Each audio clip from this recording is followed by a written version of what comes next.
Welcome to our deep dive on postpartum fitness and mental health. This is a good one. I know, right? There's so much to unpack. Yeah. We've got this really interesting blog post and podcast episode called Postpartum Fitness and Mental Health, A Journey to Wellness. Okay. Plus some solid medical info from the usual suspects like the Mayo Clinic and the American College of Obstetricians and Gynecologists. Always good to have those reliable sources. Absolutely. Yeah? So if you're ready, get ready to learn some practical tips and strategies for a smoother postpartum recovery.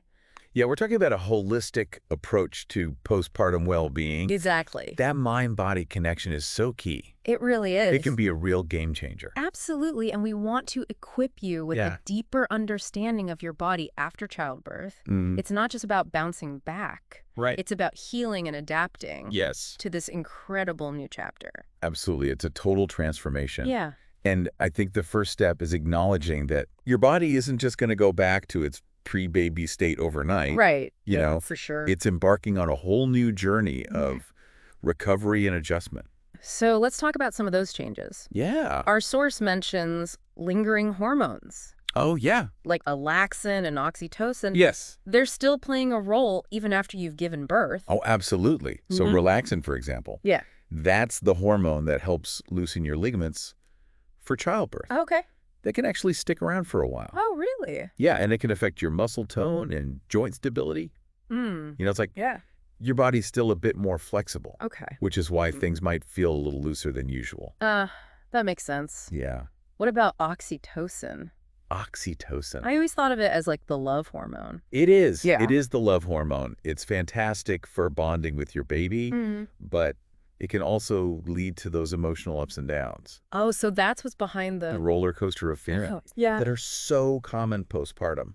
It's like all the hormones are just going crazy. Yeah, it's a lot to adjust to. Yeah, the source even mentions that postpartum blues are incredibly common. Oh, yeah. And it's so important to normalize this. Okay. So many women experience mood swings, Yeah. tearfulness, anxiety in those first few weeks. Wow. It's a perfectly natural response Okay. to the massive hormonal shifts Right. and the adjustments of becoming a mom. It's a huge life change. It really is. It's like your body is catching its breath Yeah. after this amazing but intense marathon. I love that analogy. Yeah. So there's a difference between like the blues and then postpartum depression. Yes, definitely. Okay. Think of the blues as those passing clouds, Okay. while postpartum depression is a storm that needs more specialized attention. Right. We'll explore that in more depth later. Okay. But for now, let's focus on how to support your body Yeah. during this time of transition. Okay, so speaking of support, where does fitness come into all of this? Yeah, so it's not about like hitting the gym hard right away. Okay. Instead, think of it as gently guiding your body back to strength and balance. Our source really emphasizes that mantra. Yeah. Start slow. Okay, I like that. So, focusing on gentle activities like walking, breathing exercises, and those all-important Kegels. Okay, Kegels. I feel like that's something that we hear a lot, Yeah, we do. but people don't really know what they are or why they're so important. Right. Can you break down Kegels for us? Yeah, so imagine your pelvic floor muscles, Oh, okay. like a hammock, Okay, a hammock. supporting your bladder, Got it. uterus, and rectum. Okay. Pregnancy and childbirth can really stretch this hammock out. Oh, wow. So Kegels are like those little strengthening exercises that help tighten it back up. Like you're working out your pelvic floor. You got it. Okay. So it's about regaining strength and control. Makes sense. And, Kegels not only improve bladder control. Like preventing those leaks. Exactly. Prevent those little leaks. Yeah. But they can even enhance sexual function later on. Oh, wow. Bonus. It's like a secret weapon Yeah. for your overall pelvic health. I like it. Okay, so we talked about Kegels. What about those other activities like walking and the breathing exercises? Yeah. What makes them so magical for postpartum recovery? Well, think of walking as gently waking up your body. Okay. It gets your blood flowing, helps prevent blood clots, Okay. and gradually builds muscle strength. Right. It's a simple, accessible activity. You can do it anywhere. Exactly. Yeah. And it can make a world of difference. Awesome. And what about the breathing exercises? Those are like a soothing balm for your nervous system. Oh, that sounds nice. Right. They help calm your mind, Okay. reduce stress, and even strengthen your core muscles. Oh, wow. And a strong core is so essential for recovery. Which brings us to our next point, core strengthening. Yes. I'm guessing it goes beyond just getting those abs back. Absolutely. A strong core is about so much more than aesthetics. Okay. Think of it as your internal support system. Got it. It helps with your posture, Yeah. stabilizes your pelvis, prevents back pain. Okay. When your core is strong, everything else functions better. It's like the foundation of a house. That's a great analogy. Keeps everything stable and upright. Exactly. A strong core is crucial for everyday movements, Yeah. from picking up your baby to simply walking around. Now, before anyone gets too excited and starts crunching their way to a strong core, Right? our source had a really important reminder. Always good to remember those. Yes, it is. You've got to check with your doctor or a postpartum fitness expert Right. before starting any new exercise routine. So important. Yeah, every pregnancy and delivery is different. Right. So what works for one person might not be suitable for another. That makes sense. Personalized guidance is essential. Yeah, it's about listening to your body and seeking professional advice tailored to you. Okay, so we've talked a lot about those physical changes postpartum. Yes. But how about mental health? It seems like it's something that often gets swept under the rug. You're right, and our source really emphasizes Yeah. the importance of addressing mental well-being during this time. Yeah. They highlight that postpartum depression and anxiety are far more common than many people realize. So how common are we talking? They cite a statistic that 10–20% of new mothers experience some form of postpartum depression. That's a lot. It is. Wow. And it underscores the need to prioritize mental health alongside physical recovery. Right, because it's not just a few isolated cases. Right. This is something that many new moms might be facing. Exactly, and I think that's a real wake-up call. It is. You know, we can't just ignore this. Yeah. There can be some pretty serious consequences. So what's the message here? What can our listeners do if they're feeling overwhelmed or they're struggling? First and foremost, know that it's okay to ask for help. You know, if you're feeling down or anxious, reach out to your doctor, a therapist, a support group, Right. or even just confide in loved ones. Yeah. It's about normalizing those conversations. Yes. Taking away the stigma around mental health. It's a sign of strength, not weakness. Exactly. The help. You're taking care of yourself so you can take care of your little one. Yeah, and it doesn't have to be this huge, daunting task. Right. Our source introduces this great concept called micro self-care. Yes. I love it. What does that look like in the whirlwind of new parenthood? It's all about incorporating small acts of self-care into your day. Even if you only have like 5 or 10 minutes to spare, think of it as tiny but mighty gestures of kindness to yourself. I love that. But what are some examples Sure. of micro self-care? It could be as simple as stepping outside for a few minutes. Just to get some fresh air? Yeah, just to get some fresh air, listening to your favorite song. Okay. Or even just enjoying a cup of tea in silence. Just that quiet time. Right, or a quick meditation session Yeah. while the baby is napping. Exactly. It's about those little moments Yeah. that help you recharge and feel grounded Yeah. amidst the chaos. It's so easy to feel like self-care Yeah. is this huge mountain to climb. Right. But when you break it down into those smaller, more manageable pieces, Yes. it feels a lot more doable. That's the point. Yeah. It's about finding what works for you Right. and weaving those small acts of self-care Yeah. into your daily routine. Even if it's just for a few minutes each day. Exactly. Okay, so we've covered a lot of ground in this first part. Right. We've talked about hormonal shifts, Yes. the importance of starting slow with fitness, and why addressing mental health is so crucial. Absolutely. Before we move on to part 2, Okay. what would you say is the most important takeaway for our listeners so far? I think the key message is this. Postpartum recovery is a journey, not a race. I love that. Give yourself grace. Listen to your body. Mm-hmm. And prioritize both your physical and mental well-being. Beautifully said. We'll be back in part 2 Yes. to discuss more practical tips and strategies That's good. for navigating this journey with confidence and self-compassion. Awesome.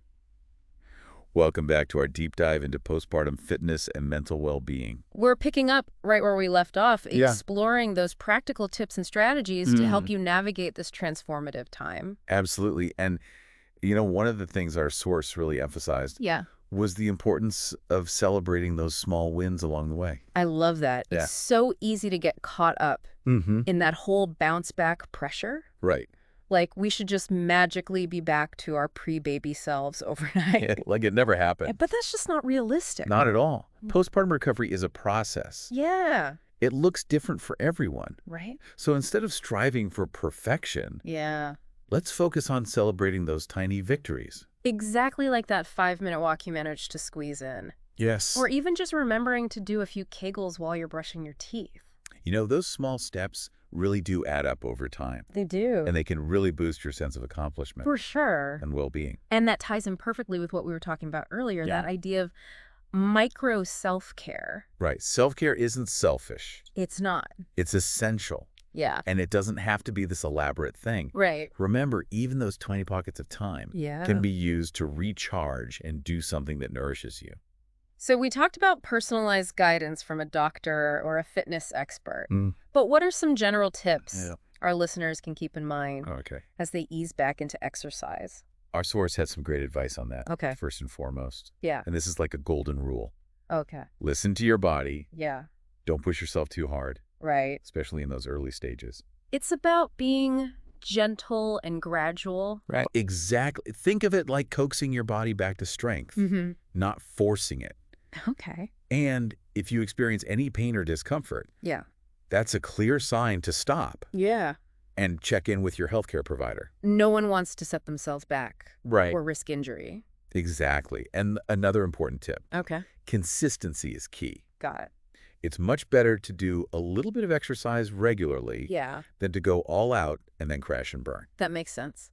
So finding a sustainable routine that fits your new lifestyle is key. And don't be afraid to experiment. Yeah. And find activities you actually enjoy. Exactly. If dancing gets you moving, crank up the music and go for it. I like it. If you crave fresh air, take a walk in nature. Yeah. It's about finding what feels good for both your body and your mind. I know some listeners might be thinking, easier said than done. Right. I'm exhausted, sleep deprived, and barely have time to shower, let alone exercise. I hear you. New parenthood is a whole new level of exhaustion. Oh. I think sleep deprived is an understatement. Yeah.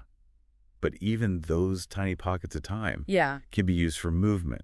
Oh. Maybe it's a walk with your baby in the stroller.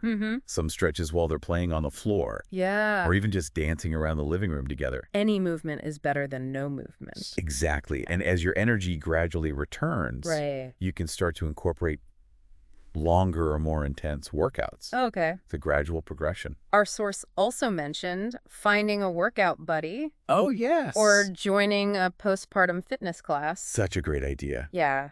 Having that support system can make a huge difference. Yeah, like built-in accountability. Right. Motivation. And a sense of community. Exactly. Plus, it's a chance to connect with other moms who are going through the same things. They're sharing the journey together. Exactly. Okay, so let's shift gears a bit. Okay. And talk about mental health. What are some practical tips for those who might be dealing with postpartum depression or anxiety? As we mentioned earlier, reaching out for professional help is crucial. Yeah. Don't hesitate to talk to your doctor, a therapist, or a counselor. There's support available, and there's no shame in seeking it out. It's a sign of strength and self-awareness. Exactly. Our source also highlighted the power of connecting with others. Yeah. So joining a support group, even if it's online, can help you feel less isolated. Right, because it can feel pretty lonely. It can. To think that you're the only one going through this. Absolutely. And knowing that other moms understand what you're experiencing can be incredibly comforting. Yeah. It helps you realize you're not alone in this. Right. And let's not forget the power of those micro self-care moments we were talking about. Yes. Those tiny acts of kindness towards yourself can have a big impact They can. on managing stress and boosting your mood. Totally agree. Whether it's 5 minutes of meditation, reading a few pages of a book, Okay. or simply enjoying that cup of tea in silence. Yeah. Prioritizing self-care is essential. And if you're feeling overwhelmed, remember you don't have to do everything at once. Just take it one step at a time and focus on what you can control. It's easy to get caught up in this pressure to be the perfect mom. I know. And have it all figured out. But the reality is, postpartum is a period of major transition and adjustment. Right. It's okay to not have all the answers. Be patient with yourself, give yourself grace, Yeah. and know that you are doing the best you can. And if you need support, don't hesitate to reach out. Right. There are resources available. You don't have to go through this alone. That's a powerful message. Oh, You're yeah. not alone, and there is help available. Okay, so before we wrap up this part, Okay. I want to touch on something that really resonated with me from the source material. This idea of the mind-body synergy. It's a fascinating concept. It is. It's about recognizing the interconnectedness of our physical and mental well-being. It's like they're two sides of the same coin. Yes. Constantly influencing each other. When we take care of our bodies, our minds benefit. And when we prioritize our mental health, yes, our physical well-being gets a boost too. It's like this beautiful feedback loop. Right, and it reminds us that we can't really separate one from the other. We can't. It's a holistic approach to well-being. Which is why incorporating practices that support both your physical and mental health is so crucial during this postpartum period. This leads perfectly into the final part of our deep dive. Yes. Where we'll explore specific practices that can help cultivate this mind-body synergy and support a truly holistic approach to your postpartum well-being. I can't wait to dive into that. I know, me too. See you in part 3 for more insights and practical tips. Welcome back to the final part of our deep dive into postpartum fitness and mental well-being. We've covered so much ground already. I know, it's been a journey. It has, from those physical and emotional shifts after childbirth to the importance of self-care and finding the right guidance for your unique journey. And now it's time to get practical. Yes, let's do it.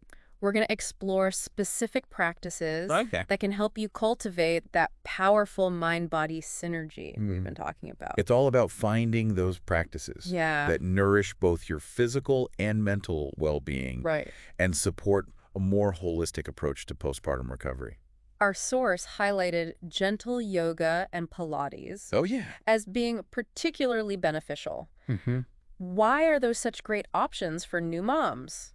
Well, think about it. Okay. These practices are all about promoting flexibility, building strength, and increasing body awareness. Right. They help you reconnect with your body in a gentle and supportive way.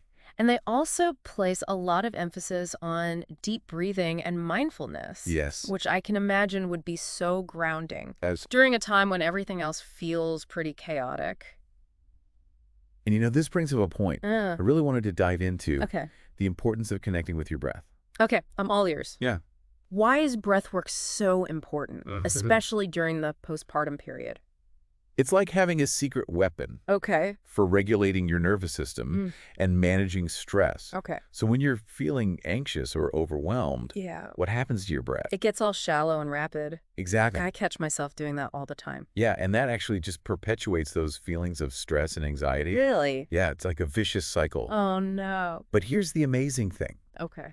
By consciously slowing down and deepening your breath, you can actually interrupt that cycle. Okay.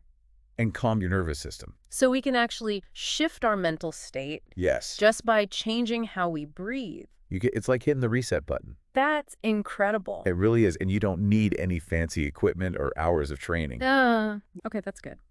There are so many simple breathing exercises you can incorporate into your day. Yeah. Even if you only have a minute or two. Like those 5 deep breaths we talked about earlier. Exactly. Or you could try something called box breathing. Okay. You inhale for a count of 4. Got it. Hold for 4, exhale for 4, and hold again for 4. I've heard that one's super effective for calming down. It is. And the beauty of breath work is that you can do it anytime, anywhere. I love that. Yeah, it's like having a portable stress relief toolkit. Yeah. Right in your own body. Okay, so breath work is a must. Yes. What about mindfulness?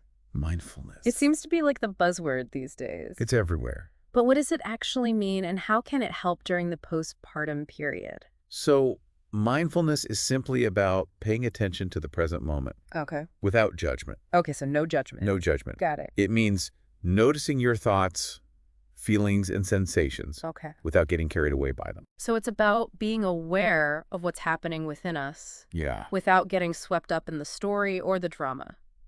You got it. Okay. It's about cultivating a sense of awareness and acceptance of whatever is arising in the present moment. Okay. And you know, new parenthood is a time of constant change. Oh, yeah. Uncertainty, and often a serious lack of sleep. For sure. It's easy to get caught up in worries about the future. Yeah. Or dwell on things from the past. So mindfulness helps us stay grounded in the here and now. Exactly. It gives you those skills to navigate those ups and downs with a bit more ease and grace. So instead of getting lost in those mental spirals, we can learn to just focus on what's happening right now. Yes. Whether it's savoring a cup of tea or taking a mindful walk with the baby. Right. It's about bringing that sense of awareness and intention to everyday activities, even the simplest ones. Our source also mentions spending time in nature as being really beneficial. There's something so inherently calming and restorative I know. about being outdoors. It really is. It's like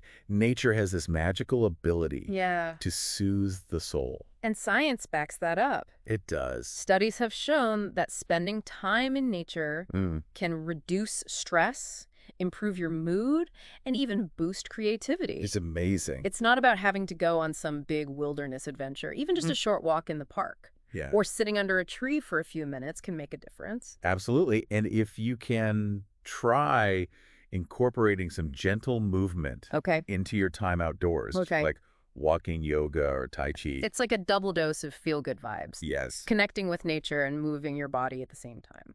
I love, there's one more thing I want to touch on.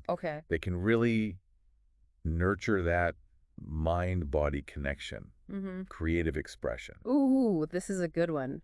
I've always loved creative activities, but how can those help during the postpartum period? Well, think about it this way. Creative activities, whether it's writing, painting, dancing, or playing an instrument, are incredibly therapeutic. Yeah. They give you an outlet for all those emotions you're processing. A way to channel your experiences into something tangible. Right. And they can also give you a sense of accomplishment. Yes. Especially when you're feeling a bit lost in those early days of motherhood. Exactly. And it doesn't have to be about creating a masterpiece. It's not about perfection or showing it off to the world. It's about the process, the joy of creating and letting yourself express freely. So if you're feeling drawn to a certain creative activity, just go for it. Exactly. Don't overthink it. Just dive in and see where it takes you. You might be surprised at what you discover. Before we wrap up our deep dive, yes, I want to circle back to something that's been a common thread throughout our conversation, the importance of self-compassion. Couldn't agree more. Postpartum is a time of immense change and adjustment. It's so important to be kind to yourself during this time. It's so easy to fall into the trap of self-criticism and compare ourselves to other moms. Yeah, but we need to remember that everyone's journey is unique. Yeah. There's no right or wrong way to do postpartum. And it's more than okay to ask for help when you need it. Yes. To take breaks and to prioritize your own well-being. Absolutely. Putting yourself first sometimes isn't selfish. It's not. It's essential. You're doing the best you can. You are. And that is more than enough. Give yourself grace. Celebrate those little wins. Yeah. And remember, you are not alone on this journey. Right. There's a whole community of moms out there going through similar experiences. This has been such an insightful deep dive. It has. And I really hope it's left our listeners feeling informed, supported, and maybe even a little bit empowered. Me too. We covered a lot of ground. We did. But the key takeaway is this. Okay. Postpartum recovery is a process. It is. It's about finding what works for you. Yeah. Listen to your body. Honor your needs and prioritize both your physical and mental health. And as you navigate this incredible new chapter, may you find strength, support, and moments of joy along the way. Thank you for joining us on this deep dive. It's been a pleasure. We'll be back next time with another fascinating topic. Until then, take care of yourselves.